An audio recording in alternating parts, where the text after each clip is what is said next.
this and to include extraneous material in the record thereof. Without objection. Yes, Mr. Speaker, one can sure ask, is it more than coincidence that the very Wall Street banksters who are holding up our republic are also causing the economic meltdown affecting community after community and millions upon millions of our fellow citizens? Is it any coincidence that these banksters are also the ones who are still being rewarded day after day by their acolytes here in Washington? In today's Huffington Post, filmmaker Michael Moore, in a piece entitled "Bernie Madoff Scapegoat," writes, "Why did we allow these same banks to create the scam of a subprime mortgage? Instead of putting the people responsible in the cell block in Lower Manhattan, where Bernie now resides, why did we give them huge sums of our hard-earned tax dollars to bail them out of their self-inflicted troubles? Bernie Madoff is nothing more than a scab on the wound. He's also a continental distraction.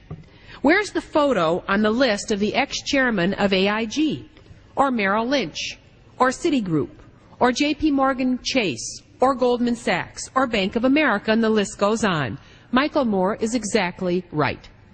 Now, the Center for Public Integrity reports the very list of the who's who of these exalted top bankster lenders responsible for the subprime loan fraud and our economic crisis. Let me place their names into the record tonight and what we know so far of the extent of their damage. These 25 lenders are responsible for almost $1 trillion of subprime loans, more than 7.2 million high-interest loans made just from 2005 to 2007.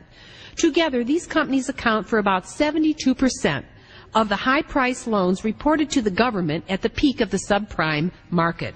But their Ponzi scheme has been cleverly set in place during the 1990s. We need to follow their tracks back to the start of this trail of tears. Mr. Speaker, we need to go back to the roots of this subprime scam that, once established, just kept getting juiced more and more with each passing year. Securities created from these subprime loans have been blamed for the economic collapse from which the world's economies have yet to recover. My question is this: when will these Wall Street wrongdoers be brought to justice rather than rewarded? A couple of the names on the list you'll probably recognize. Everybody's heard about Countrywide. Well, they floated about $97.2 billion of subprime loans.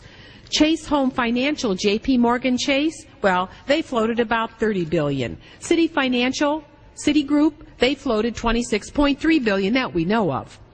American General Finance, AIG, at least $21.8 billion and counting. And Aegis Mortgage Corporation, Cerberus Capital Management, they're number 25 on the list, at least $11.5 billion. Meanwhile, the Special Inspector General for Oversight on the Wall Street bailouts, being paid out by our Treasury through our taxpayers, has now reported that the major institutions receiving tax dollars to cover their losses are none other than the very same group. And I wish to place their names on the record tonight as just one part of Treasury's report. So far, Bank of America has gotten $25 billion from our taxpayers. Citigroup got $25 billion. J.P. Morgan and Company, Chase, got $25 billion. Wells Fargo and Company got $25 billion. Goldman Sachs got a minimum of $10 billion, but probably more, with their related interests in AIG, which sat on their board, but of course they're not telling us about that.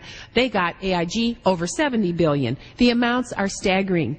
Morgan Stanley got $10 billion, and other financial institutions thus far have gotten $78 billion as of the first quarter of this year. And what have our taxpayers gotten? We've gotten the bills, and we've gotten unemployment, home foreclosures, depleted 401ks, and now let me ask a question, pretty please.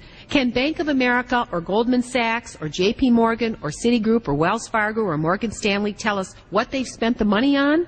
Because it's sure not shaking out to communities. In fact, our realtors tell us J.P. Morgan is the worst at trying to do loan workouts. Just Ohio needs $20 billion to refinance and restore neighborhoods struggling under the weight of this financial crisis. So far, it's trillions for Wall Street and zero for Ohio.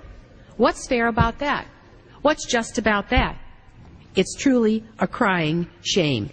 Mr. Speaker, I'd like to place into the record this report from the Special Inspector General as well as the information from the Center for Public Integrity on these 25 institutions, and I will try to read them in my remaining time: Countrywide Financial Corporation, Ameriquest Mortgage Company, ACC Holdings Capital Corporation, New Century Financial Corporation, and the list goes on through Aegis Mortgage Corporation, Cerberus Capital Management, to the tune of $11.5 billion of subprime loans and still counting. I yield back my remaining time. Without objection, the statement will be placed in the record. Mr. Moran?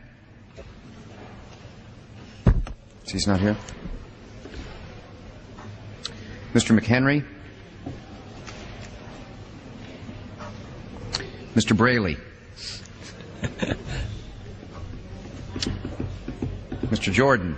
Thank you. Gentleman's recognized for 5 minutes.